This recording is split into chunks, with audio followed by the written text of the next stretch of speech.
عاملين ايه؟ هنعمل النهارده مع بعض احلى توميه زي بتاعه المحلات السوري باسهل طريقه، وهتطلع احلى من بره مليون مره، ومش تاخد معاكي وقت خالص.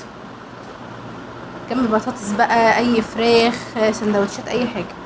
معايا هنا على النار في الطاسه كوبايه ميه، وعليهم 3 معالق او 4 من النشا على البارد كده، كله على البارد. تقلبي كده فيهم على البارد. انا هنا مش هقص اي حاجه من الفيديو عشان تشوفي القوام هيوصل معاكي لحد ايه بالظبط، وتبقي عارفه اول ما توصل معاكي القوام ايه تدفعي عليه. يبقى انا هقلبهم على البارد عشان خاطر النشا ما يكلكعش في الميه.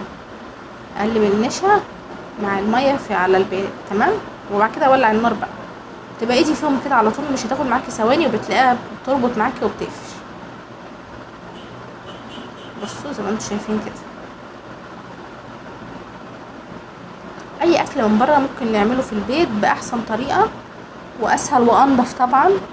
والتوميه دي حبيبه الجماهير بقى، بطاطس محمره، سندوتشات السوري، كريب، اي حاجه التوميه دي بحطها جنبها.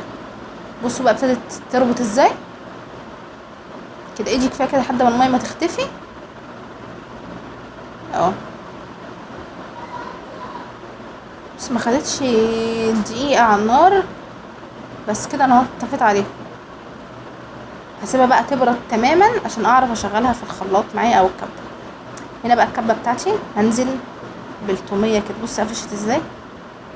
لما بتبرد القوام بتاعها بيختلف برضو، عشان ما تقلقوش بقى. بص قوامها مقفول ازاي. هحط هنا بقى ايه 4 معالق من المايونيز كبار، ودي معلقه من الثوم المفروم المهروس، معلقه بس، ما تكتريش من الثوم قوي عشان طعمها برضو ما في اسمها توميه، بس برضو ما تكتريش عشان طعمها ميبقاش. هي معلقه بالظبط على الكميه اللي احنا عاملينها دي.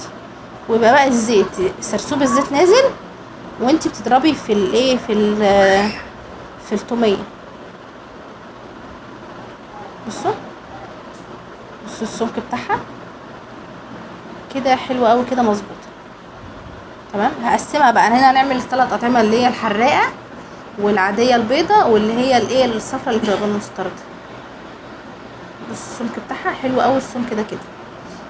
شلت بقى حبه كده، احط بقى في الحبه دي هريسه الفلفل اللي هو الاحمر الرومي او الحراق، بسلقه وبروح ضرباه في الكبه وبحتفظ بيها. هنزل لكم طريقته، ما بستغناش عنه في اي اكل. تحط معلقه كده من الهريسه دي على التوميه وخلاص كده بس. وكلي بقى احلى توميه حراقه، تحفه تحفه تحفه السبايسي دي. وانا عندي البيضه، ودي بقى ليه بالمستردة، تحطي بقى معلقه مستردة وبس كده. تظبطي الملح بتاعها وخلاص. واحلى توميه اتعملت معاكي باسرع وقت، ومفيش بعد كده جمال. وخلاص. بتحبي بقى المسترد زي بقى كده، كتري بقى مسترد بقى، كتري كتري على قد ما تقدري. كل ما تلاقي طعم معاكي مظبوط، يعني لسه معايا شويه تروحي مزوده حبه. بس خلصنا كده الكميه بتاعتنا. جربوها بالطريقه دي وان شاء الله تعجبكم. تنسوني في اللايك والشير وسبسكرايب للقناه، واستنوني في وصفه جديده. باي باي.